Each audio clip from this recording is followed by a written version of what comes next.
ચોરીનો મુદ્દામાલ હોવાનું જાણવા છતાં ચોરી થયેલ કોપર કેબલ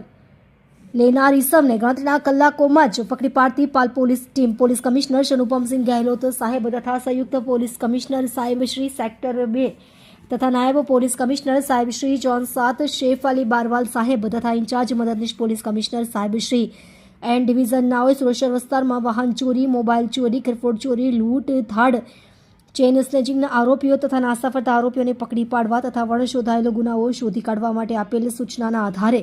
પાલ પોલીસ સ્ટેશનના પોલીસ ઇન્સ્પેક્ટર શ્રી S.A. શાહનાઓના નેતૃત્વ હેઠળ surveillance police sub inspector M.V. Parmar નાઓએ Pal police station part A ગુનો રજિસ્ટર્ડ નંબર 2024 ભારતીય ન્યાય સંહિતા 2023ની કલમ 303(2), 54, 317(2) મુજબના ગુનાના આરોપીઓને શોધી કાઢવા સારું અલગ અલગ ટીમો બનાવેલ.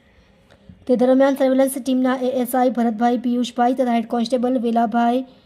અજયભાઈ તથા હેડ કોન્સ્ટેબલ હિતેન્દ્રસિંહ અશોકસિંહ નાઓએ ટેકનિકલ વર્કઆઉટ તથા હ્યુમન સોર્સિસના આધારે સદર ગુનાના કામે ચોરીમાં ગયેલ મુદ્દામાં લેનાર ઈસમ મનીષ હામિદ શેખ ઉંમર વર્ષ 21 ધંધો ભંગારની લારી રહે રાહુલ ખાનની ભંગારની દુકાનમાં દાંડી ફાટક હાઈવે પાસે HP પેટ્રોલ પંપની સામે ભેસાણ સુરત શહેર મૂળ વતન વોર્ડ નંબર 7 સ્કૂલ પાસે રાધાનગરી થાના કામા જિલ્લો ભરતપુર રાજસ્થાનને પકડી પાડી કાયદેસરની કાર્યવાહી કરેલ છે. તમે જોઈ રહ્યા છો DNY ન્યૂઝ ચેનલ રમનદીપ કૌરની સાથે.